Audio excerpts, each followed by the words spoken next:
Everybody, welcome back to the channel. In this video, we got another tier list. This time, I took a suggestion from one of my lovely subscribers, and he wanted me to make a tier list from the most Dana White-blessed UFC fighters in the organization, and then some of the most cursed in the organization. I have some neutral, some semi-privileged, some semi-cursed. We'll throw those in there just to keep this a little bit more interesting.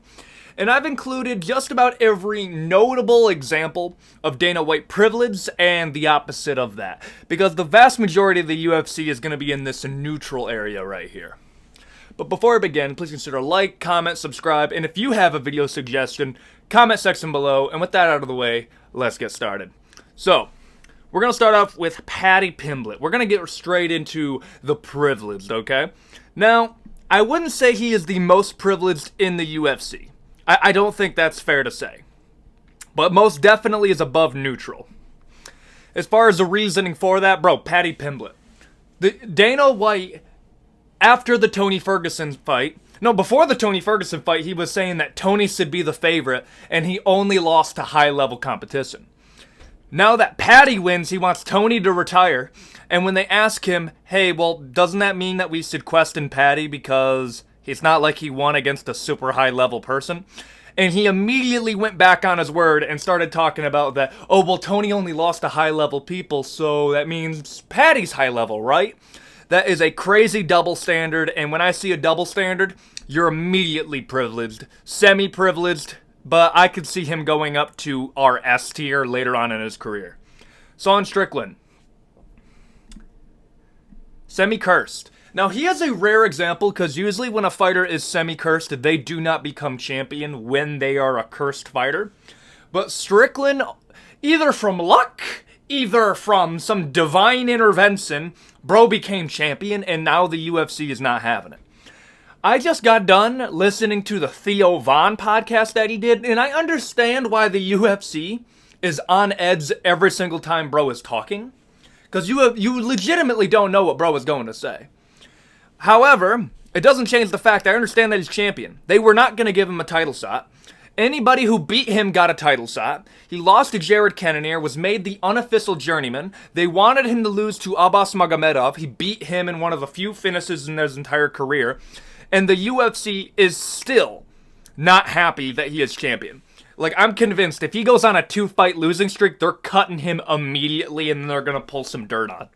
And for that reason, bro is semi-cursed and not even neutral. The UFC is on edge all the time. Israel Adesanya. I would say Israel is either semi-privileged. I'm going to put somebody in our S tier. He is not the most privileged in the UFC, but these are like the big three of privilege. And Israel is most definitely one of them.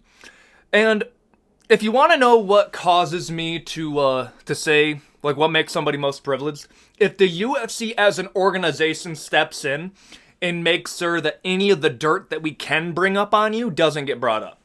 And there's a few fighters that most definitely have dirt on them, and the UFC will go out of their way to not let it be said. Israel's done some things. However, I understand why he is among one of the most privileged in the UFC because he has helped out the organization. It's not undeserved. Doesn't change the fact that the UFC will bring out some preferential treatment like a mother effer just to keep him at the highest level.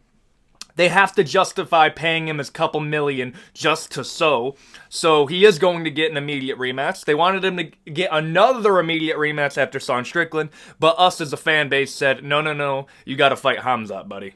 And I think that's gonna happen later on. Next up, Alexander Volkanovski. Neutral. Let me explain myself. Understand that Volkanovski used to be like semi-cursed because the UFC was not happy that he beat up their featherweight fan favorite, Max Holloway. And for that reason, I mean, Volkanovski had to do so much for the UFC to recognize him as the pound-for-pound best in the organization.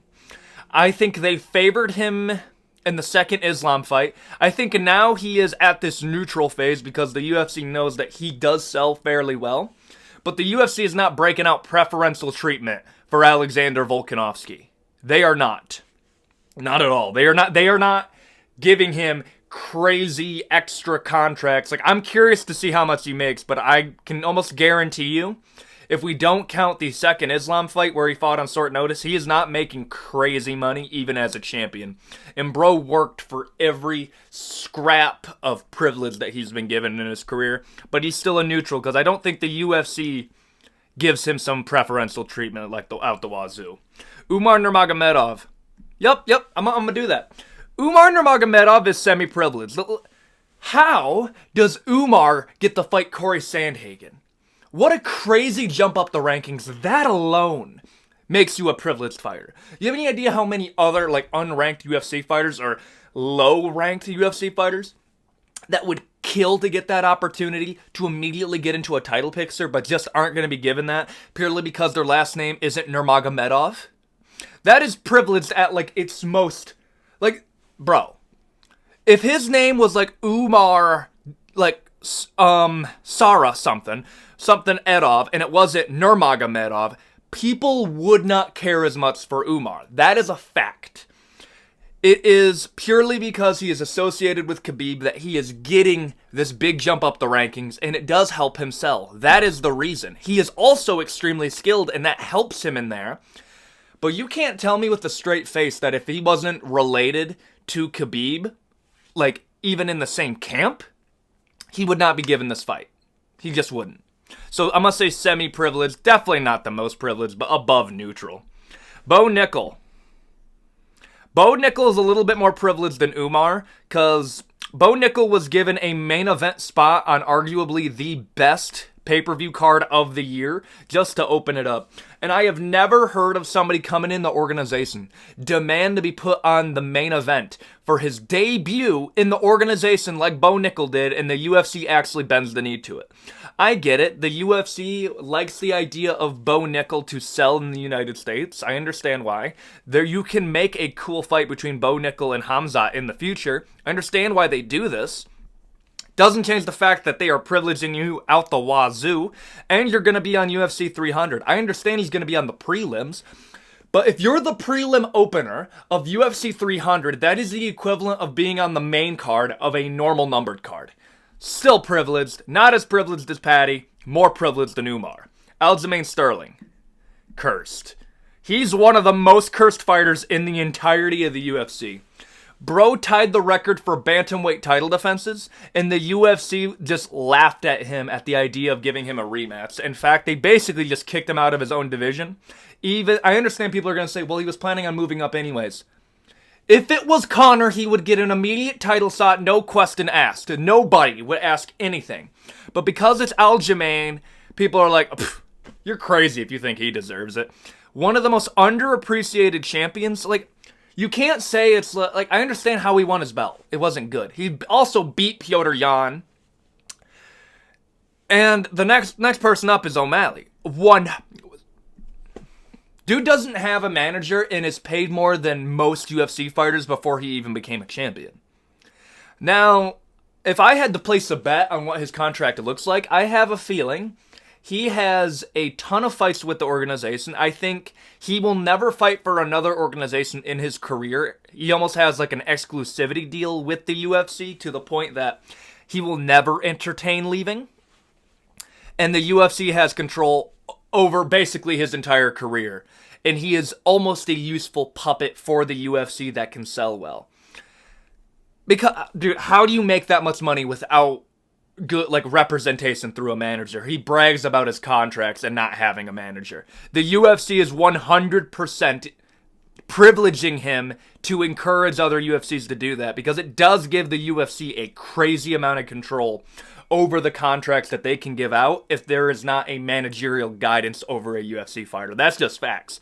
That's not even scummy business practices. If somebody's going to do that, you'd be dumb not to take advantage. But yeah, bro is most privileged. Khamzat Chimaev. 100% is up here. I'm going to say top of semi-privileged. Dude.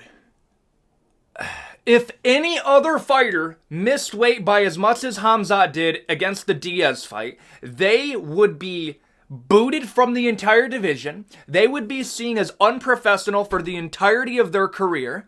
They would But when Khamzat misses weight, it's like, oh, no, it's perfectly fine. Like, no, it's not unprofessional. And if you ever bring it up, well, we're going to demonize you in the media. You can't bring up the fact that Khamzat missed weight by that much.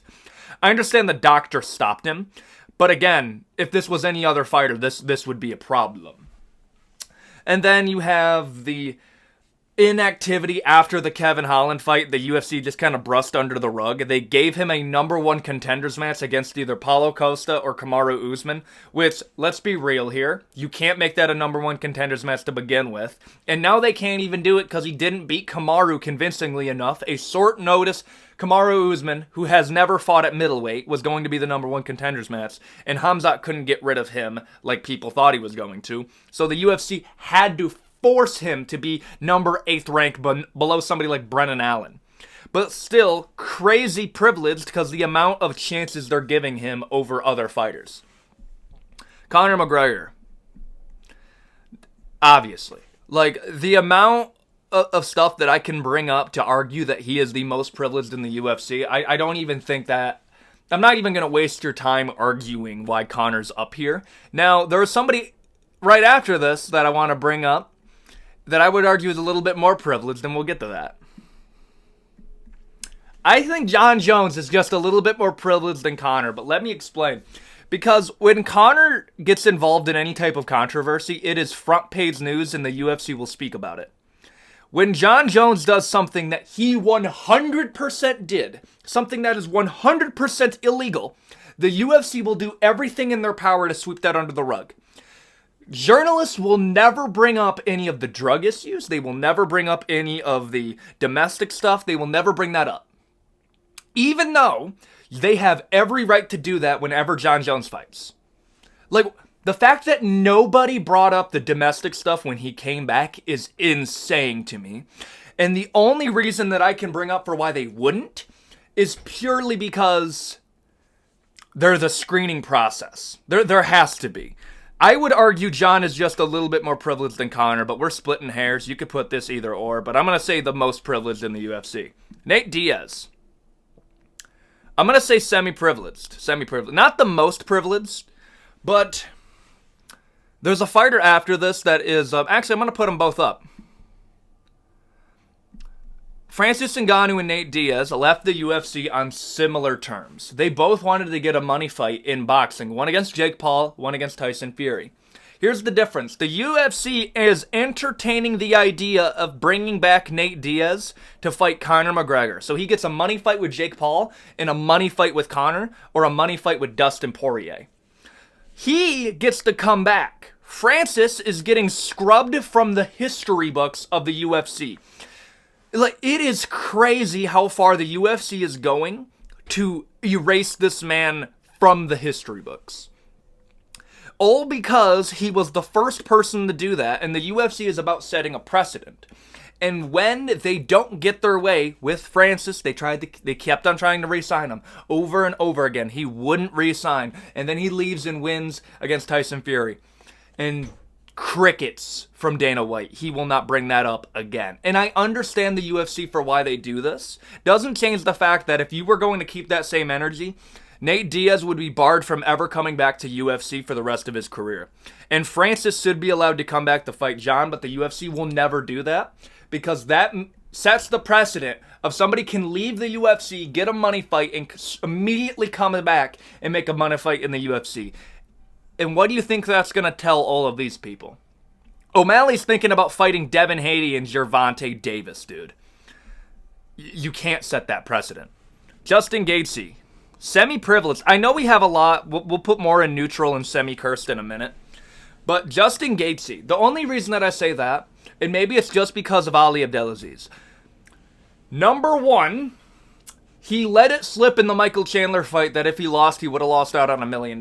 What type of person that has never been undisputed champion makes $1 million a fight? He has to be making more than that. If I'm going to be charitable, he's making $1 million and $1 million or $1.5 million. So if he lost to Michael Chandler, he would have made $500,000. Still more than most fighters will ever make in their entire career. And I am rooting for the guy. I love Justin Gaethje. Bro deserves every cent of that for how he fights. but they still give him 50K fight of the night bonuses, even though bro's still a millionaire, even though people will be fighting their heart out, losing years off their career. But let's give it the other $50,000 to the millionaire Justin Gaethje, even though he makes more than most champions do in their entire career. That's just facts. I love Justin Gaethje, and for the record, I love all fighters on here. I'm just being real with you. Islam Makhachev.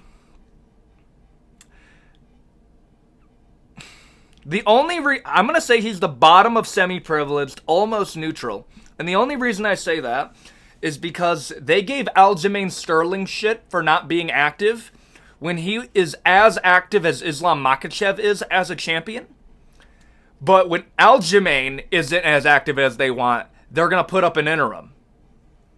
But when Islam only wants to fight 2 times a year and almost always in Abu Dhabi, where there is some stuff with the commission that does give him an advantage, especially when it comes to weight cutting, the UFC will be like, oh, 100%, you can do that.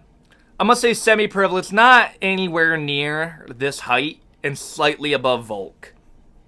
But he barely makes semi-privileged. Charles Oliveira. I'm going to say the top of neutral, because Charles had to work so hard to get the notoriety that he deserved. Like, to think about this. The only time he was a favorite in any of his title defenses, I know there's a lot of Oliveira fans, but don't forget this. The only time that Charles was a favorite going into a fight was against Islam Makhachev, and that was the fight that he lost. He wasn't a favorite against Michael Chandler, which is crazy. He wasn't a favorite against Dustin Poirier, understandable. And he wasn't a favorite to Justin Gaethje. All fights that he won by finish. One of my favorite lightweight champions ever was never a favorite. But still, bro made me some money, so I'm not complaining terribly. And only now is he getting the mainstream appeal from the fans and the UFC that I believe he deserved at the time. In the UFC, understand, there's a difference between blessed by the fans and being blessed by the organization. He was only ever blessed by the organization when he fought Islam Makhachev and when they offered him a rematch. Other than that, not really. They've been extremely neutral on my boy Charles. Michael Chandler.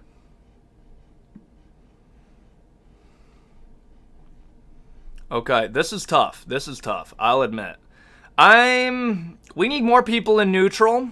Top of neutral. But I'm going to say he goes in the bottom of semi-privileged, almost neutral.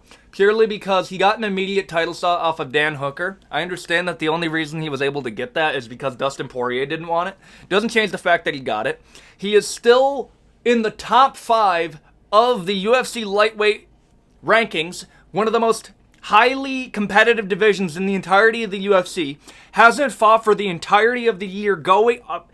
At that point, it's going to be 2 years. Hasn't fought. Still is ranked number 5. And he gets the money fight with Conor McGregor. The only thing that I will state is I don't think he's super interested in becoming champion. I think it's purely a money thing with him, and I respect the grind. But I almost believe that the reason he is getting all the blessing that he is getting is because how much it serves the UFC and Conor. Understand that the reason that a lot of these guys are privileged is because they serve the UFC more than they serve their own career.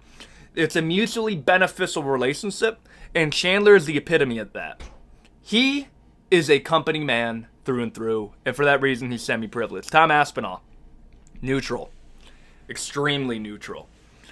Actually, nah, he's not at this level yet, but they are extremely neutral with Tom Aspinall.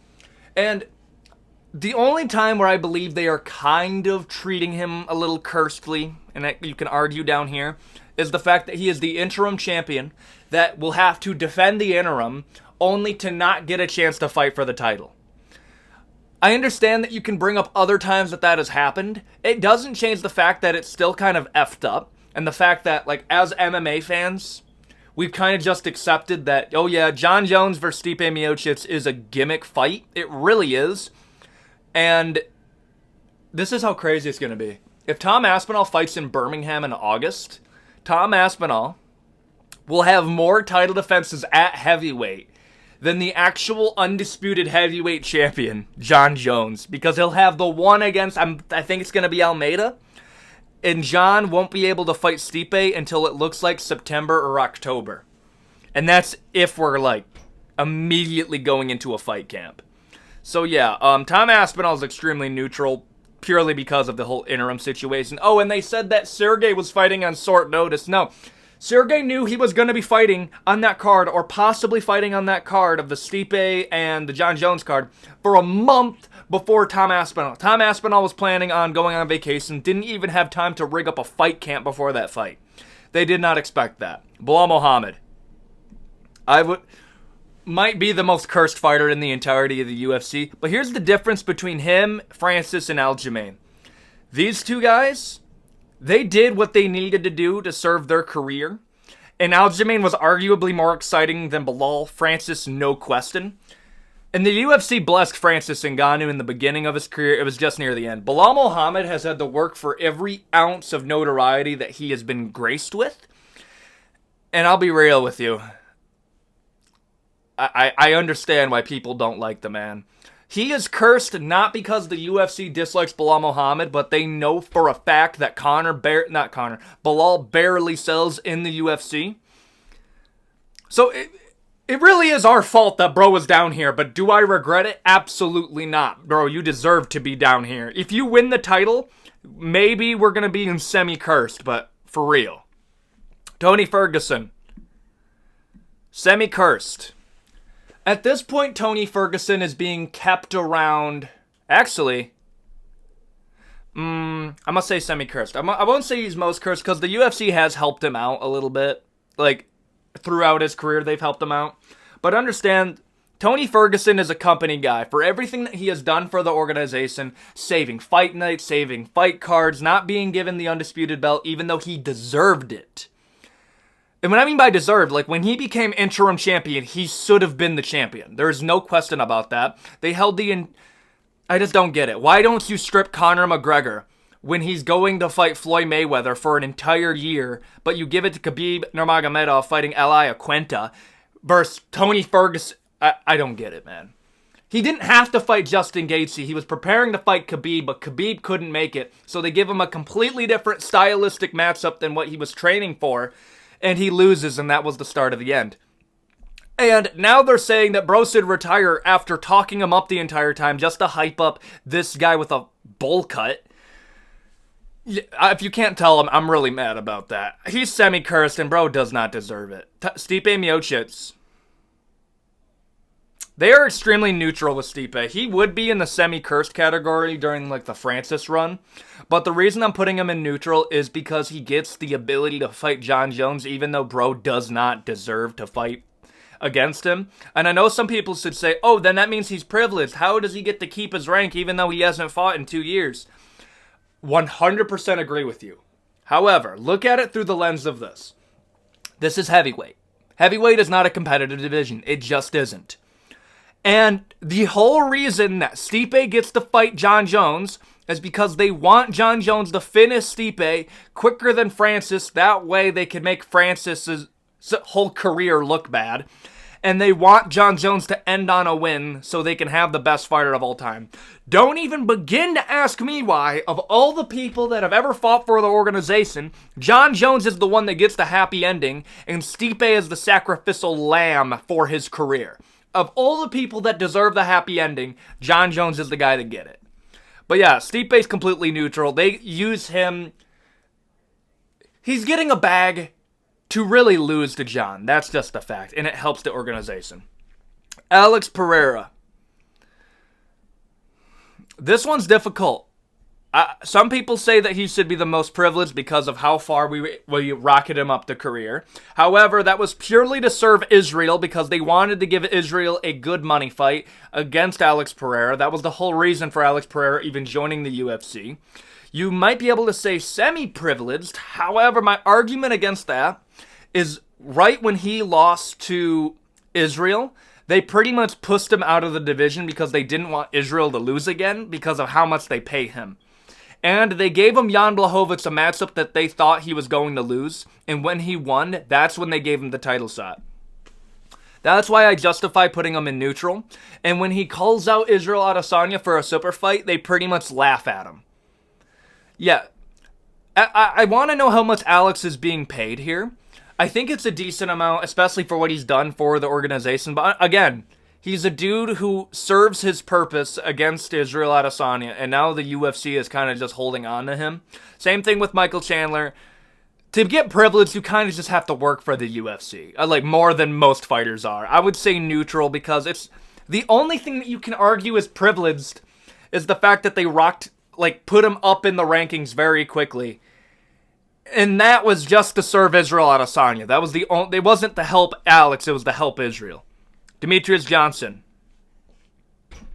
They literally threatened to get rid of his entire division purely because he was too dominant as a champion. They traded him for Ben Askren in ONE FC, and the only trade in UFC history. They also still haven't put him in the UFC Hall of Fame because he fights for ONE FC, even though if you're going to keep that same energy, Joseph Benavidez 100% does not deserve to be in the Hall of Fame. Demetrious Johnson is one of the most disrespected people in the history of MMA. It's not just the UFC fault. It's the fans' fault because they didn't support him when he was fighting, because nobody cared about watching two midgets fight in the flyweight division during that time. And yeah, one of the most disrespected fighters of all time. The fact that he's not even in the top 5 best fighters of all time. He was so dominant that if you took every single champion that has existed after him, took all their wins as champions, put them together, it is still less than the title run of Demetrious Johnson. I'm not kidding. It's 9-12. He holds the record for just about everything in that division, or is at least in the top 3. He is the undisputed go-to flyweight, and is the reason that every single time somebody has a higher record than him, like Brandon Royval, that has a higher submission average per 5 minutes, they will market the shit out of that because they want somebody to be better than Demetrious Johnson so bad, because I guarantee they are still salty that flyweight has now become marketable and they don't have the best flyweight in the world. It is that bad.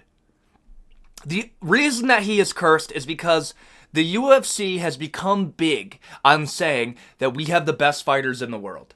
Demetrious Johnson proves that's not true, and that's why they don't like him.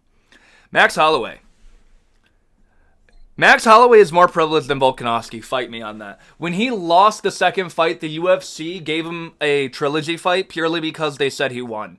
In what world can you say that?